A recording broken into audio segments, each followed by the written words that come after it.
Olá, começando mais um programa 10 Minutos, aqui pela RCTV, e o nosso convidado possui graduação em Tecnologia em Processamento de Dados, mestrado em Ciência da Computação e doutorado em Engenharia Elétrica pela Universidade Federal da Paraíba. E atualmente é professor do curso de Ciência da Computação e do programa de pós-graduação em Informática. Seja bem-vindo, Ed Porto. Tudo bem? Obrigado, Satisfação tê-lo aqui, viu? Obrigado pelo convite. Eu queria começar essa conversa, esse bate-papo, falando sobre as novas mídias. Será que a gente ainda pode esperar grandes novidades? Qual é a sua opinião com relação a esse assunto? Olha, sempre é imprevisível esse mundo da tecnologia, né? Bom, eu imagino que sim. As pesquisas estão em evidência, aí o trabalho está sendo feito. E eu imagino que a mobilidade, né, o próprio dispositivo móvel que a gente pode representar por um celular, ele pode sofrer alterações, ele pode diminuir tamanho, ele pode ter uma bateria com mais durabilidade. Então, o software também, o programa que faz a comunicação, as redes sociais, eles podem sofrer adaptações para que facilitem o uso do aparelho celular. Pela tua experiência, as empresas da Paraíba, sua maioria, já estão utilizando dessas mídias digitais para poder auxiliá-los no trabalho do dia a dia, ou ainda falta muito para a gente chegar até lá? Olha, eu não tenho muito conhecimento sobre as empresas, mas a academia tem experiências assim, a própria UFPB, os próprios sites das universidades, eles tentam manter um contato o mais direto possível com a sociedade, assim como os portais, as agências de notícias. Cada dia as agências têm se preocupado em como cativar o seu público, a sua audiência, através da internet, através das mídias digitais, através da segunda tela também, que é um acontecimento recente. O que seria a segunda tela? A segunda tela, por exemplo, num telejornal, nós temos toda aquela informação transmitida por um âncora, por uma equipe, mas sempre o telespectador ele pode ter curiosidade de buscar mais conhecimento a respeito de uma determinada notícia. Então, ele pode usar, por exemplo, o seu celular para ler mais a respeito de algo que foi noticiado. Então, a segunda tela é tudo que não está naquela principal tela da TV, que está num dispositivo móvel, que está no celular, por exemplo. Você acredita que esse aspecto digital vai ser a marca do jornalismo, ou já começa a ser a marca do jornalismo, e isso vai passar a ser cada vez mais forte num curto espaço de tempo?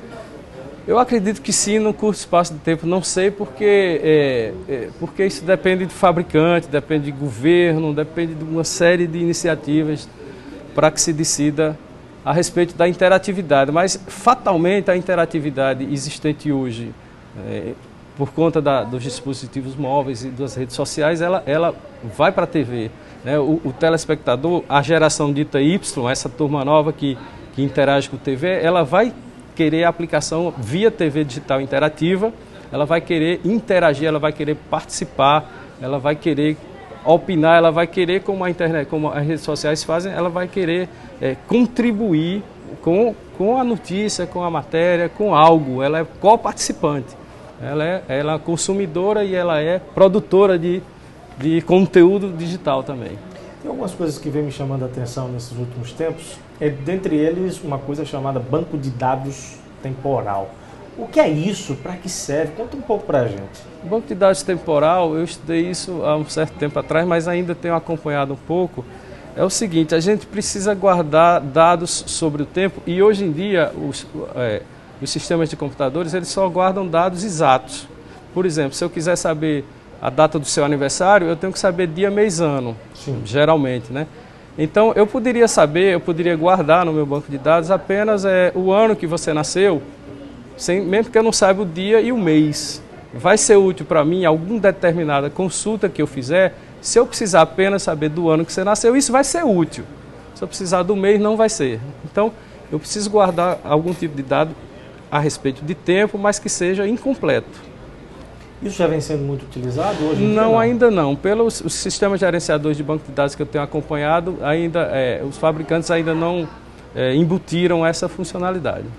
Você falou agora há pouco da tecnologia das mídias digitais que vem sendo bastante utilizado pela academia. Lembrando de academia, eu lembro muito do período em que eu fiz escola, ensino fundamental, ensino médio, em que o nosso acesso à informática como um todo era muito restrito. E com essas novas tecnologias, você acredita, por exemplo, que a escola ela pode perder um pouco do seu lugar para, digamos assim, um ensino à distância, por conta dessa tecnologia, de encurtar distâncias, enfim?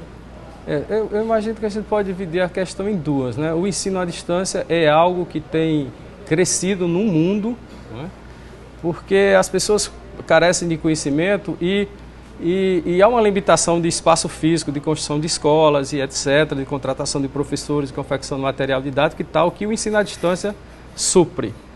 A outra pergunta tem a ver com, por exemplo, a escola física, os professores, os educadores, eles precisam se adaptar ao conhecimento, à educação que é proporcionada pelas novas tecnologias.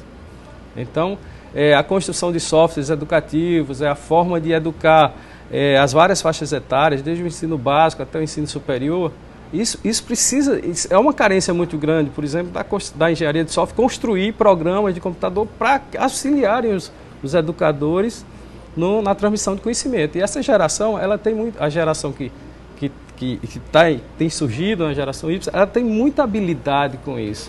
Então, uma aula pode virar uma aula presencial, face a face, ela pode se tornar monótona para essa turma. Então, o professor precisa fazer adotar uma metodologia que envolva as novas tecnologias. Numa outra oportunidade, eu estava conversando com o mestre Escurinho e eu perguntava a ele sobre... Ele trazia um novo CD dele, um novo trabalho, e eu perguntava justamente sobre isso. Ele já estava se adaptando às novas tecnologias, colocando suas músicas na internet, nas redes sociais, enfim. Ele disse que sim, mas que, por outro lado, não deixaria de acreditar no CD, no disco. E achava até que grandes escritores não deixariam de escrever seus livros e publicá-los, enfim. E diante disso eu te pergunto, e-books, bibliotecas virtuais, você acha que esses mecanismos podem vir a substituir em algum tempo as bibliotecas, os grandes acervos culturais? Minha experiência, assim, minha crença é de que sim, né? De que sim. Por exemplo, a digitalização de acervos é uma realidade. Então, há uma série de benefícios quando você digitaliza o registro do conhecimento que está impresso de uma forma digital, né? São várias, inclusive economia e acesso. Então, eu acredito que sim, mas a grande massa de pessoas, grande grupo de usuários que aprendeu a usar o meio papel. Então, o meio papel ainda está em evidência. Mas se você for fazer pesquisa a respeito, por exemplo, dos jornais impressos, a vendagem dos jornais impressos tem caído. Por quê? Porque as pessoas têm lido esses jornais no outro local, noutra mídia, em outro lugar. Então, o livro também, né, tem diminuído sua produção de livros e tal. Mas, em compensação, o público ele é variado, né? Então as editoras se adaptam a produzir livros que atinjam outras faixas de público, outras audiências. A gente vem falando aqui, desde o início da conversa, sempre pontos positivos dessas novas tecnologias. Existe, na tua opinião, algum ponto negativo, alguma coisa que talvez não traga tanto benefício assim para todos nós? Infelizmente, sim, né? Existem vários pontos negativos, por exemplo, para a saúde, né? Por exemplo, você se usar mais do que o necessário, você ficar usando uma tela, aquela tela vai prejudicar teu olho, né? Você vai precisar fazer tratamento, etc. Mas existe o lado psicológico também. Geralmente, as pessoas passam muito mais tempo do que precisam diante da tela de um computador, diante de um celular. Isso causa uma dependência. Então, principalmente na área de jogos, né? A área de jogos sim, em rede, jogos presenciais e tal. Até para passar o tempo em determinado ambiente, né? Isso, passar o tempo. Então, as pessoas, essa geração tem que ter um limite, né? Você tem que saber a hora que você tem que parar com aquilo ali. O jogo vicia muito. Então, isso é um dado negativo da tecnologia. Outro dado é que quando você não se educa, você não cria disciplina, por exemplo, para atender uma ligação de celular enquanto você está dirigindo. Isso é um dado negativo, né? Então a tecnologia em geral ela tem os dois aspectos. Ela serve para o bem e serve também para o mal, né? Você tem que saber usar, né? Você tem que saber usar. Bem, esse assunto é extenso. A gente poderia passar horas aqui debatendo sobre mídias digitais, tecnologias, informação, enfim. Mas infelizmente o nosso tempo está acabando, Ed. Mas eu queria agradecer muito a tua presença aqui, já fazendo o convite para que você possa voltar numa outra oportunidade, para que a gente possa abordar outros temas ligados a essa área. Muito obrigado. Obrigado a vocês, obrigado Paulo, obrigado a todos pelo convite. Muito bem, o programa 10 Minutos vai ficando por aqui. Nosso programa é transmitido pela RCTV no canal 27 da NET Digital ou pela internet no www.rc.tv.br, isso de segunda a sexta às 7 horas da noite, também em horários alternativos durante a programação. RCTV, do seu jeito, para você.